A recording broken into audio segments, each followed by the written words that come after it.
Hey, what's up, Coefficient? So, as part of the competition class, one of the things we do is we talk about looking at the workout and strategizing or planning your tactics, how you're going to approach the workout. So what I thought I would do is make a quick video about Friday's upcoming Open 23.3. So a first thing that grabs you right away is this is a very dense workout. There's a whole lot going on here.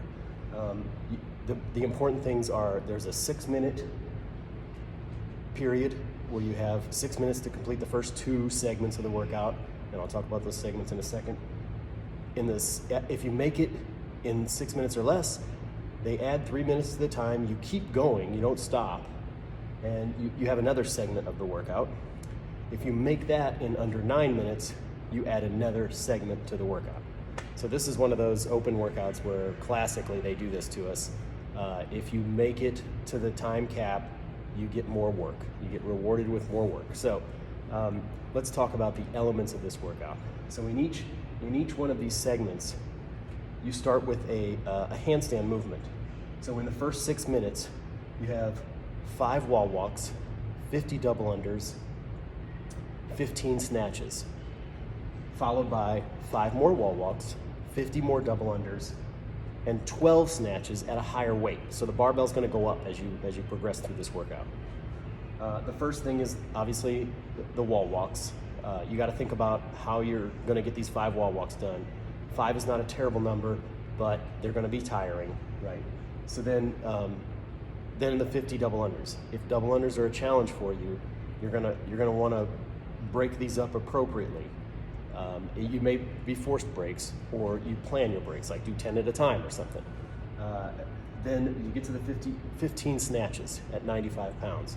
95 pounds is not a terrible weight. We're used to doing 95 pounds. It is 15, so that's a higher number. Recommendation there would be, unless you're really, really capable of these, potentially breaking them up into maybe sets of 5, something like that. Touch and goes are pretty costly metabolically. But noteworthy is that at the end of this set of snatches is a tie break.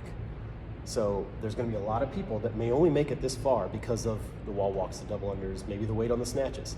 The tie break time will be huge. So if you don't think you're gonna get to the second segment of this first 6 minutes, crank through these as fast as you can, right? So get that good tie break time. It's good for a lot of places on the leaderboard. The worldwide leaderboard is tens of thousands of people. So every second, every rep counts. So the second segment, so we're still inside the first 6-minute piece of this. Second segment is 5 more wall walks, 50 more double unders, 12 snatches, so the snatch count goes down at 135.95. So 135 for the guys, 95 for the ladies. This weight's getting a little more serious now. If this is a weight you can do, again, you're gonna wanna get to these snatches and try to finish them because you have another tie break time here. So that's noteworthy, again, that if you can make it through these first 2 segments, the second set of snatches, the last set of snatches you complete is your tie break time. If you make it through there and it's still less than 6 minutes, you progress to this next piece. This next piece has 20 strict handstand push-ups, 50 double unders, and then 10 snatches. The snatch weight starts getting pretty ridiculous at 185, 125. Now for me, I can tell you that I cannot snatch 185.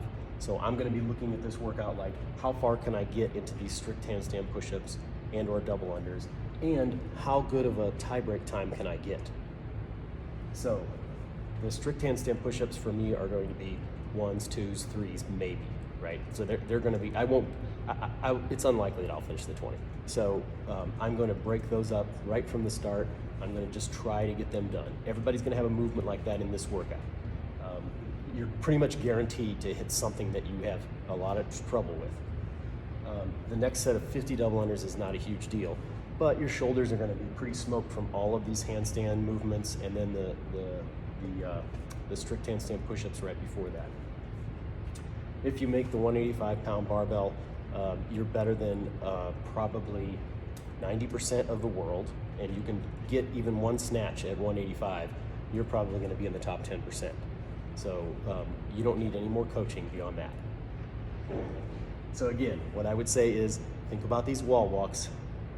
Don't go for broke necessarily, but you want to get them done if you can get through the double unders and through the first set of snatches, right? So think about completing, at least getting to the first tie break time. If you get to the first tie break time, then you've got another X number of minutes to get through another set of wall walks, double unders, and get to that barbell. If 135 is more than you can snatch, or 95 is more than you can snatch for the ladies, you're just gonna wanna try if you can, but if you can get through this next set of 50 double unders, again, every single rep is places on the leaderboard. This is a really dense, really challenging workout with a lot of high skill movements. Guaranteed, everybody's gonna hit something in this workout that's gonna stop them in their tracks. So just be ready for that and break up as you need to. Good luck, everybody. All right, just a quick note about how I'm gonna approach this workout.